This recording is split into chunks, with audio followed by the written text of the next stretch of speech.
இப்போ ஃபர்ஸ்ட் இந்த sweet recipe ready பண்ணுறக்காக கொஞ்சமாக நெய் சேர்த்துக்கலாங்க. நெய் பாருங்கள் இந்த அளவுக்கு சேர்த்துட்டோம் அப்படின்னா கரெக்டாக இருக்குங்க. இந்த நெய் லைட்டாக உருகி வந்ததுக்கப்புறம் இந்த கப்பில் 3/4 கப் அளவுக்கு தேங்காய் இருக்கு இல்லைங்களா, அது வந்து நல்லா லேசாக குட்டி குட்டியாக கட் பண்ணி உள்ளே சேர்த்துக்கலாம். பாருங்கள் இந்த மாதிரி கட் பண்ணி உள்ளே சேர்த்துக்கலாங்க.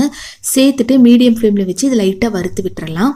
ரொம்ப கலர் மாறணுங்கிறது கிடையாதுங்க. லைட்டாக அதாவது பொன்னிறமாக ஆனதுக்கப்புறம் இதில் வந்து 1 கப் அளவுக்கு நம்ம சர்க்கரை சேர்த்துக்கலாங்க.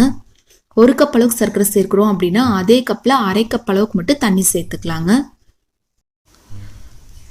இப்போ தண்ணி சேர்த்ததுக்கப்புறம் மீடியம் ஃப்ளேமில் வச்சு நல்லா இந்த மாதிரி மிக்ஸ் பண்ணி விட்டுறலாங்க. நல்லா மிக்ஸ் பண்ணி விட்டதுக்கப்புறம் நல்லா இந்த மாதிரி கைவிடாமல் கலந்து விட்டுட்டே இருந்தோம் அப்படின்னா சர்க்கரையெல்லாம் நல்லா கரைஞ்சி வந்துடும் இல்லைங்களா.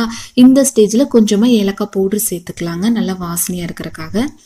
ஏலக்காய் பவுடர் இல்லை அப்படிங்கிறவங்க 2-3 ஏலக்காய் தட்டி கூட நீங்கள் உள்ளே சேர்த்துக்கலாம்.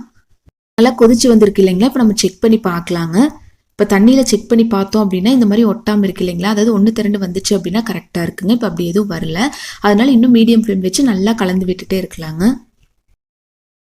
ஒரு 2-3 நிமிஷம் நல்லா கலந்து விட்டதுக்கப்புறம் இப்போ ஒரு டைம் நம்ம செக் பண்ணி பார்க்கலாங்க. அதாவது கொஞ்சமாக தண்ணி எடுத்து ஃபஸ்ட்டு பார்த்தோம் இல்லைங்களா, சேம் அதே மாதிரி தான் இப்போ கரெக்டான பதத்தில் இருக்குங்க. இந்த ஸ்டேஜில் நம்ம ஸ்டவ் ஆஃப் பண்ணிடலாங்க.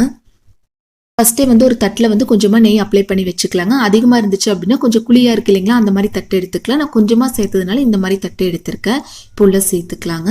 மறக்காமல் வந்து அந்த தட்டில் நெய் அப்ளை பண்ணி விட்டுருங்க. அதுக்கப்புறம் இந்த மாதிரி உள்ள சேர்த்துக்கலாம். லைட்டாக ஆறுனதுக்கப்புறம் உங்களுக்கு எந்த சைஸில் எந்த ஷேப்பில் வேணுமோ அதுக்கு தகுந்த மாதிரி கட் பண்ணி விட்டுறலாங்க. அதுக்கப்புறம் நல்லா ஆறுனதுக்கப்புறம் நம்ம எடுத்து பார்க்கலாம். 2-3 மணி நேரம் நல்லா ஆறுனதுக்கப்புறம் நம்ம எடுத்து பார்த்தோம் அப்படின்னா சூப்பராக செட் ஆயிடுச்சு பாருங்கள். டேஸ்ட்டும் ரொம்ப ரொம்ப அட்டகாசமாக இருக்குங்க. கண்டிப்பாக எல்லாருமே ட்ரை பண்ணி பார்த்துட்டு எப்படி வந்துச்சுன்னு சொல்லுங்கள்.